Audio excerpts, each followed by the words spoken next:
So essentially we were facing three key questions. Should SK2 be a global brand and a priority for our beauty care business? And the second question is, if yes, where should we play? Which led to the last question, which is how should we win in the market where we decided to play? First of all, a key concern was whether SK2 could make the priority list in the new organization of GBU MDO. What was happening is every global business unit was providing the local markets with a sequence of innovations, and this was very, very rich and frankly beyond the capability we had at that time in executing perfectly our innovation in the market. We were coming with new brands, new technologies, all at the same time. So one key question we were facing was, will the local markets, the MDO, have a capacity and the capability to take on a brand like SK2? Now, what we were struggling with is, I think the GBU was relatively well-defined. Everybody understood what that was. The hard part was we had not well-defined the MDO, and we hadn't defined the process, the business processes which would allow the GBUs and MDOs to work well together. The risk was that we wouldn't communicate well, we would get disconnected, and we wouldn't execute well. The point related to that is, assuming they had the capacity and capability, should we still do that? Because frankly, P&G approach and core business has been very much in the mass market, very affordable price points. And here we were selling a product at $100 and $120. Why should we devote efforts in building capabilities to sell high-end products in a new and different shopping environment and different trade channels? At the company leadership level, there was still a debate going on about whether cosmetics and skincare and fine fragrances should ever be a company priority. These were not P&G born and bred businesses, and there were a lot of P&G leaders that had never worked on them, didn't understand them, and said rightfully that we had struggled in those businesses the first few years, which was very true. So their argument was, this doesn't look like a core business. It was interesting, in my discussions with Dirk, on the one hand, he agreed with us that the strength of the consumer appeal, the uniqueness of the brand and the product, were interesting, worthy of interest, I guess is what I would say. But he was very uncomfortable going into a, quote, new channel. We're talking about department store, cosmetic and skincare counters. He was afraid that those businesses were primarily push businesses, businesses that were driven by promotion at the counter. He was afraid that those businesses might be too much fashion trend businesses and that we didn't belong in the fashion business. And finally, he was concerned that we just launched into this organization structure and we were struggling, trying to make it work, and that this would be a distraction. What we decided was, first of all, to prioritize renewed growth in Japan, and second, we decided to go in China.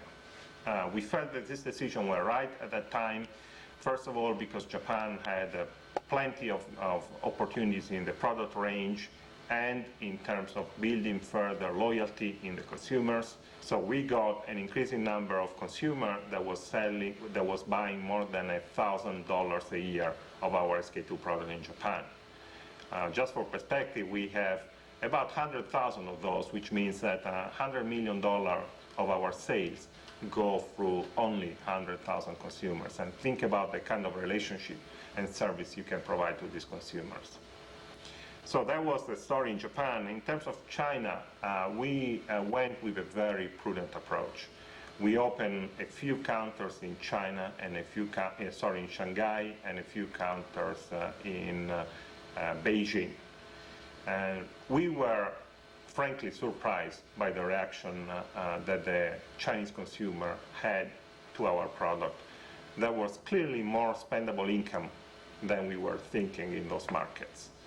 And SK2 became a status symbol for top sophisticated skincare in these markets. As we opened the markets, we soon became the #1 brand in terms of sales in the department stores were distributed. So year after year we increased distribution, and now we have data showing that we are the #1 prestige brand both in Shanghai and Beijing. With renewed growth in Japan and early success in China, we then looked at other places where we could extend the brand. The first choice was clearly cover other markets in Asia. We expanded in Korea, and we strengthened the efforts in Singapore and Malaysia, and in all these markets we got off to a very good start. But more importantly, we decided to start learning in the Western environment, and we decided to start in England, in London, where we had a strong infrastructure with our fine fragrance business. So we started with a very cautious approach. We opened a counter in one store in Selfridges in London, and we learned what was consumer reaction to this brand and this experience in the Western world. The reaction in Selfridges was absolutely outstanding. We exceeded our initial sales estimate and the store initial sales estimate by a factor of 2. And that led to a prudent approach of expanding in more countries, more counters. We are still proceeding with a very disciplined approach. We are in 9 to 10 stores now in UK, but in every store where we go, we want to be one of the top 5 skincare brands, and we see we can get there, and we are cautiously proceeding with our SK2 expansion in the Western world.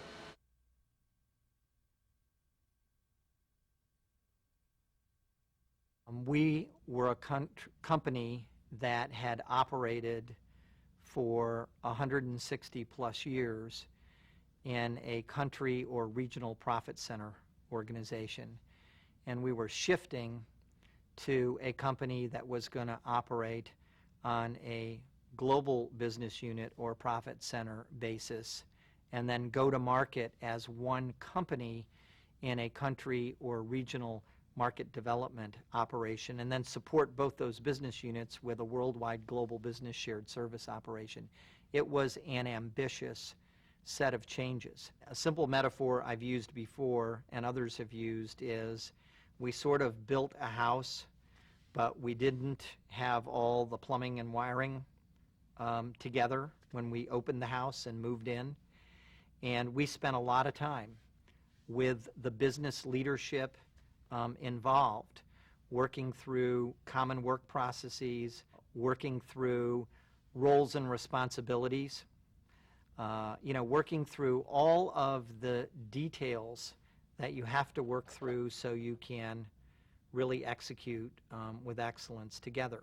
The other thing is, frankly, we just set an expectation in the organization that we were going to collaborate like crazy inside. That meant MDO and GBU, so we could be more competitive and compete like crazy outside. And I think the combination of the cultural expectation with sort of the nuts and bolts blocking and tackling work that was done on the work processes, enabled us to learn how to do this.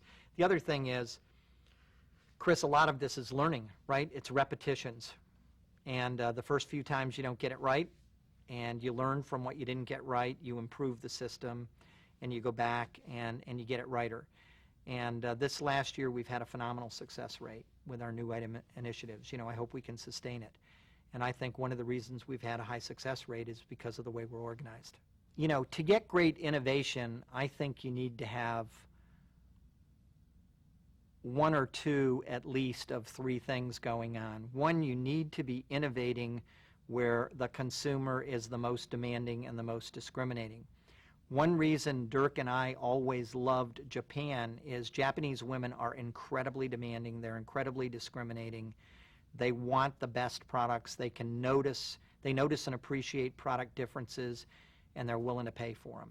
The second thing you want to do is you want to have a research effort going on where there's really research going on. And the largest skincare market in the world still today, was then and is today, Japan, and a lot of the best research in skincare was going on in the laboratories of Shiseido and Kao and Kanebo.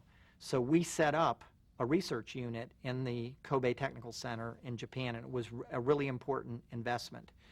The third thing that has to happen, and I think it makes you a better innovator, is you're up against really innovative competition.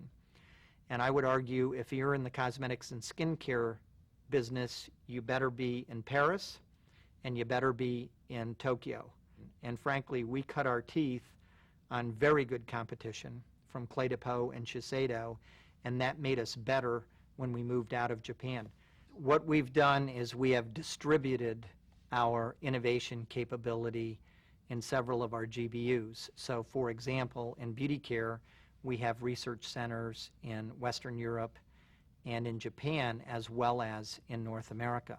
We try to be practical. We try to distribute our research where you have that demanding, discriminating consumer, where you have innovation going on, and where you have your best competitors. SK-II is now the #1 prestige skincare brand in the world, and we only sell it in about 10 countries.